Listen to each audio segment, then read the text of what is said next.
You ever have a moment where a sentence shatters you? Not with volume, not with anger, just a sentence so casually dropped, so quietly cruel, that it slips past your guard and guts you from the inside out?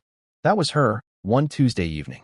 She stood in our kitchen, my kitchen, barefoot, drinking out of the mug I bought her on our second anniversary.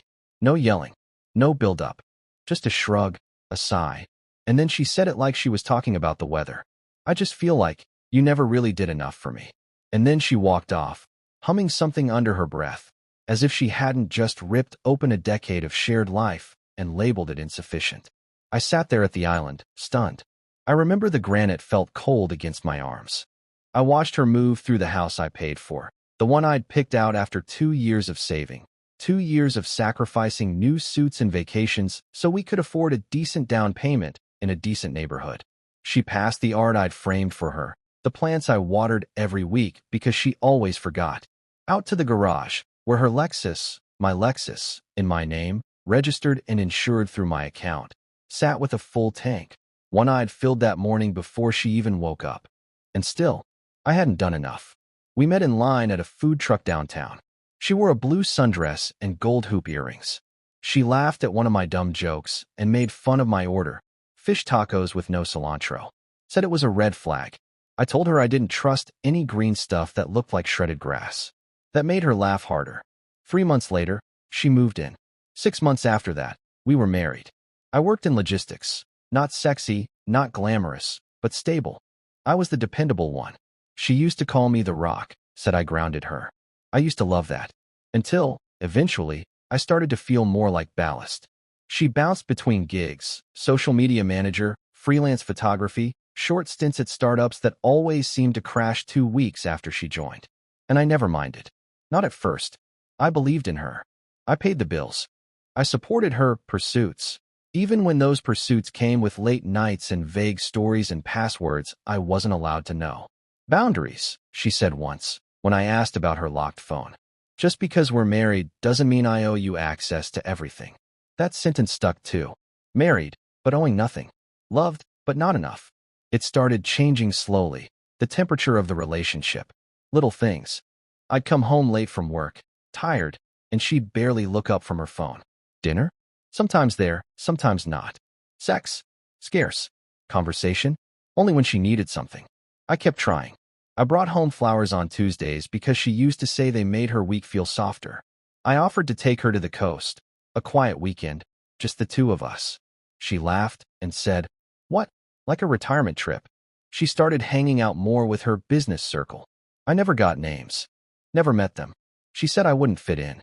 And then one night, maybe 3 months before she said the words, I came home and the lights were off. She wasn't there. No text. I waited until 11, then midnight.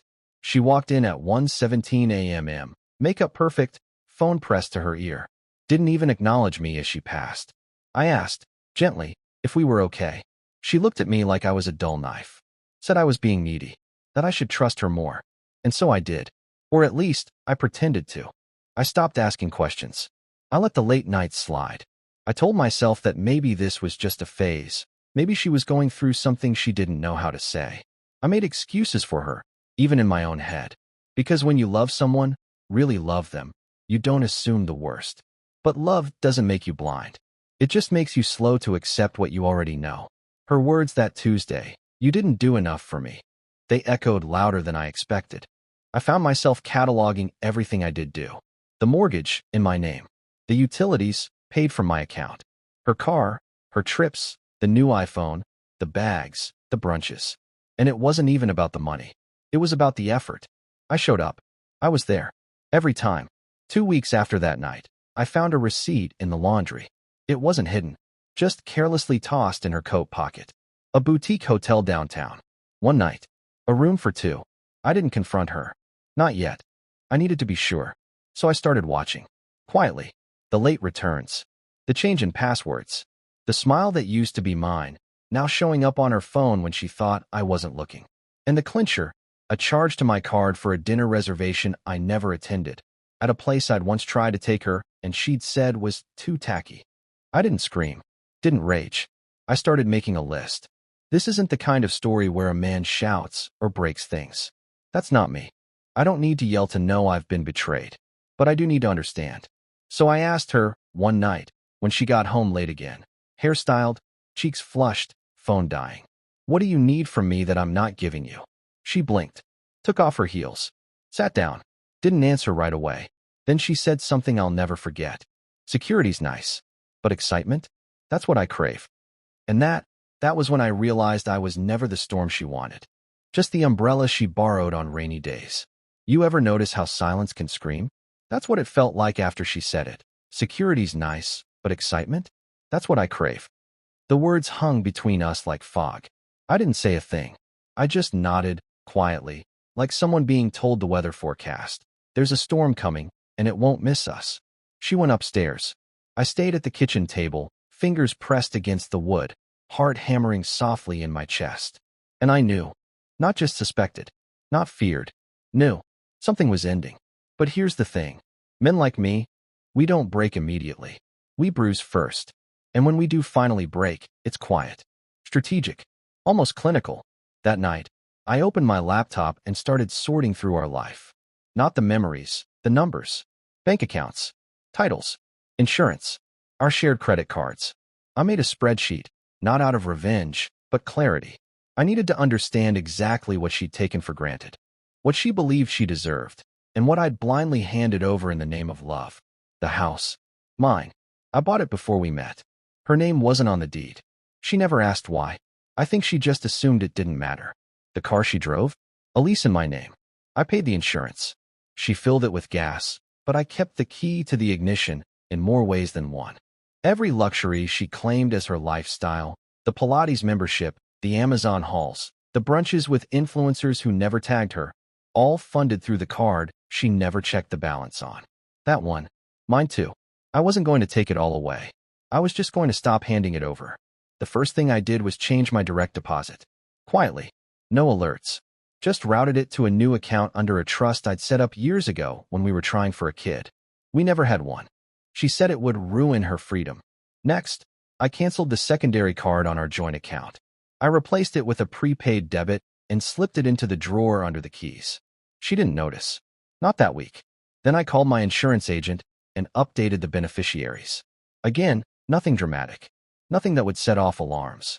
I needed to move like mist, not like fire. It was about then that I started writing things down. Not for legal reasons. Just for me. A journal. Pen and paper. Dates. Times. Her coming home at 1:38 a.m. Her laughing in the bathroom with the door closed. Her taking her phone with her into the shower. Little things that didn't used to happen.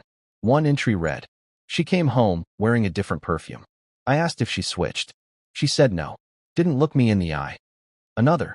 She called me by another name under her breath. Said it was a joke. I laughed, but it didn't feel funny. And then, I think I'm mourning a woman who still lives in my house. 2 weeks later, I hired a private investigator. That was the only part that felt dirty. Not because I was ashamed, but because it made everything real. It was no longer my imagination or insecurity. It was a case file. Her schedule lined up too perfectly with her alibis. The networking events at rooftop lounges. The marketing conferences out of town. The hotel stays that never matched the calendar invites. 3 days into surveillance, I got the first photos. Her. Him. Different man than I expected. Younger. Cleaner. The kind who wears fitted shirts and talks in hashtags. He drove a Tesla, wore no socks with his loafers. The report said they met at a co-working space downtown. She told me it was for a podcast. I guess it was, just not one I was invited to. I didn't confront her. Not yet. See, when someone tells you you're not enough while living in everything you built, you don't rage. You prepare. You fortify. You witness. I started smiling more. Bringing her coffee in the mornings. Asking how her day was. I think that threw her off. She grew warmer, almost guilty. Or maybe she just liked the illusion of control. Once, she looked at me across the dinner table and said, "You've been different lately, softer." I smiled. Just trying to do enough. She laughed, sipping wine from a glass I bought her for our 3rd anniversary. She didn't know that in 2 days, I'd quietly list the house on the market under a limited partnership, or that I'd already separated the checking account from the automatic payments. She didn't notice the change in my tone, but the house did. It grew quieter, like it was waiting for a truth neither of us wanted to say out loud. A week before everything came to a head, I stood in the garage and looked at the car she drove. Black, polished, leather seats. I conditioned myself every other month. I sat behind the wheel and just breathed, and I thought to myself, she said I didn't do enough for her, but everything around her says otherwise. The day it happened wasn't special. No dramatic music, no storm outside. Just a clear Saturday, the kind where sunlight drips through the blinds and everything feels deceptively peaceful. I'd made pancakes. Blueberry, her favorite. I laid the table like it was just another weekend morning. She came downstairs late, hair in a messy bun, phone in hand. Scrolled as she sat. She didn't say good morning. Instead, she looked up mid-scroll and asked, "Why isn't my card working?" I sipped my coffee. "Which one?" She squinted. "The one I always use. I tried to order a dress this morning, and it declined." I set my mug down. "Oh, I closed that account." There was a pause. Not long.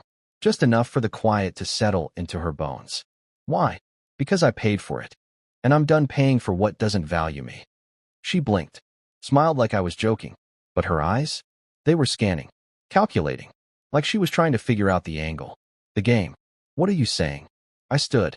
Walked over to the counter. Picked up the envelope I'd left there since last night. Thick. White. Unassuming. I handed it to her. "Here's what I've been doing," I said. "The last 3 months. While you were chasing excitement, I was documenting reality." She opened it. Page after page. Bank statements. Receipts. Photos. Hotel check-ins. Her with him. PI notes. Dates. Times. Confirmations. I watched her face tighten. Not out of guilt. Not even shame. Out of inconvenience. "Is this some kind of trap?" she said, jaw clenched. "No, it's not a trap. It's clarity." She stood then, pushed the chair back so hard it scraped the tile. "You're blowing this out of proportion. People drift. They explore. It doesn't mean. You said I didn't do enough for you." I cut in. My voice wasn't loud. It didn't need to be. "While living in my house, driving my car, spending my money, you confused comfort with neglect. But I wasn't neglecting you. I was just trusting you." She shook her head, eyes glossy. "So that's it. You want a divorce?" I gave a small, tired smile. "No, I don't want one. I just finally stopped pretending we don't need one." The paperwork was already filed. I told her that. The assets she assumed we shared? Legally disentangled. The house. Sold to a holding company under my trust. She'd been living in a home she no longer had claim to. The car? Scheduled for return next week. Her new reality? A modest apartment I'd already found for her, 6 blocks from here. Lease prepaid for 3 months. I wasn't cruel. Just done. She sat down then. Silent. Still. For the first time in years, I think she saw me. Not the quiet provider. Not the fallback. But the man who had finally found his voice and wasn't asking for permission to use it. She cried later. Not right away. But that night, after packing some things, she stood in the doorway of the house she used to decorate with Pinterest boards and scented candles, and asked one last time, "Did I really mean so little to you?" I looked around. At the walls I painted, the furniture I assembled, the bills I paid, the nights I spent alone in a shared bed. And then I looked back at her. "No," I said. "You meant a lot. That's why it hurt." She left. No screaming. No apologies. Just the soft sound of the door closing behind her. I didn't celebrate. There's no joy in watching something rot that you tried so hard to keep alive. I poured myself a drink. Sat in the middle of that quiet house. And I wept. Not for her. Not even for us. For the man I had been. The one who gave everything and still got told it wasn't enough. But here's what I know now. Doing enough doesn't mean breaking yourself for someone who refuses to build with you. Love is not about being someone's foundation while they search for someone more exciting to decorate with. I wasn't boring. I was stable. I wasn't lacking. I was constant. And if that's not enough for someone, then they were never built for love in the first place. I wake up now to silence that feels clean, peaceful. I drive my own car. I eat at my own table. And every time I pick up my coffee cup, the one with the small chip in the handle, I think, I'm enough. Always was. She just didn't see it. And that's not my burden anymore.